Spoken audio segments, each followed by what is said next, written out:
सूरज के चारों ओर जो हम लोग एक हेलो जैसा, जो एक गोलाकार मंडल जैसा अभी दिख पा रहा है, लोगों में कुछ उत्सुकता है कि क्या चीज़ है। तो ये एक स्वाभाविक खगोलीय घटना, एक नेचुरल फिनोमेना है।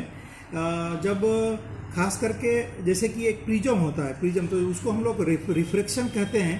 तो प्रकाश जब होता है एक माध्यम से दूसरे माध्यम में जब जाता है तो उसका गति बदल जाता है। जैसे लाइट और प्रकाश वो पानी में जिस तेज़ी से दौड़ती है, हवा में आती है तो बदल जाती है, ऐसे करके उसका रास्ता बदल जाता है।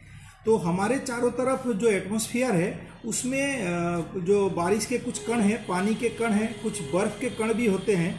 तो लाइट या प्रकाश उसमें से जब गुजरती है तो उसका रास्ता बदलता रहता है।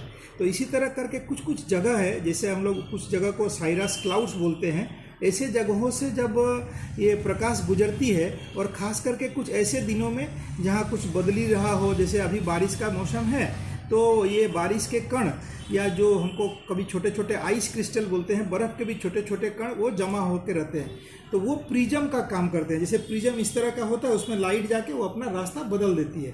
तो ऐसे बदलते बदलते जब उनका वो जो रास्ता बदल के अगर 22 डिग्री इस तरह का हो जाता है तो वो गोलाकार एक मंडल का रूप ले लेता है।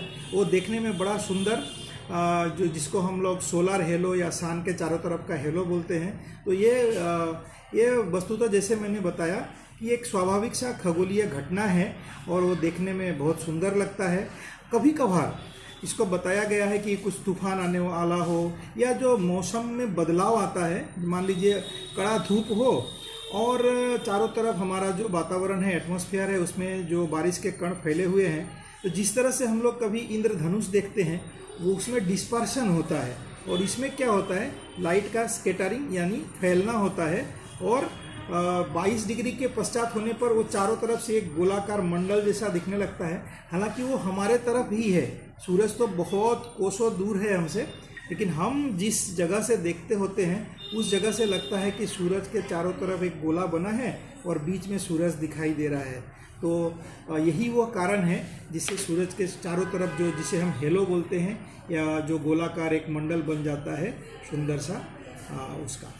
इसका कोई बुरा प्रभाव, कोई संकेत ऐसा कुछ नहीं, ऐसे ये खगोलीय घटना है। मैंने जैसे बोला इसको देखने में सुंदर है। पहले कुछ लोग बोलते थे, हम लोग भी छोटे थे तो लोग बोलते थे कि इसका बहुत सारे चीज़ एक लाइन में आ गए। ऐसा कुछ भी नहीं है इसमें। ये एक स्वाभाविक खगोलीय घटना जिसमें लाइट का रिफ्रैक्शन जिसको हम लोग बोलते हैं उसके वजह से होता है, और लाइट का मतलब प्रकाश का गति बदलता है, उसका रास्ता बदलता है, और वो बदल करके ये गोलाकार मंडल बनता है। इससे हम लोग आबोहवा के बारे में, वेदर फोरकास्ट के बारे में, कि वेदर में कुछ बड़ा बदलाव आने वाला है, इस तरह का हम लोग बोल सकते हैं, वह भी जगह के अनुसार। लेकिन इस कुछ बुरा प्रभाव जो हम लोग बोलते हैं उसमें वैज्ञानिक तौर पर सोचने पर ऐसा कुछ भी नहीं है।